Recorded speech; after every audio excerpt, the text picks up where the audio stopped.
Judith Butler has theorized that gender is not a stable or innate identity. Instead, it's a set of behaviors and actions and performances that are shaped by culture. If you do not understand anything that I said, that's okay. Let me explain it to you with two key examples from an Indian perspective.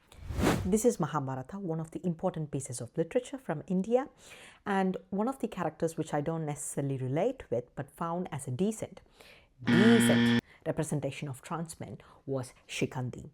Shikandi is born in a biologically female body but later on transitions to male.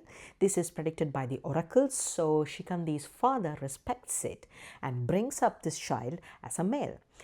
Everything goes fine till Shikandi ends up being used as a political pawn, where he ends up killing the strongest warriors in the ancient Indian society.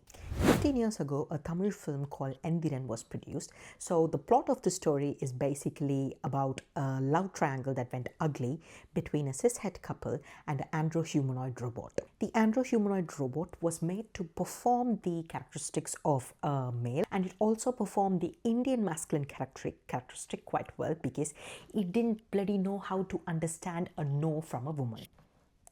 That is a conversation for later on. But what was so convincing over here was this robot, although didn't possess any kind of human organ or a penis for that matter, the audience did buy quite naturally that a male identifying robot falls in love with a human being that performs the role of being a female.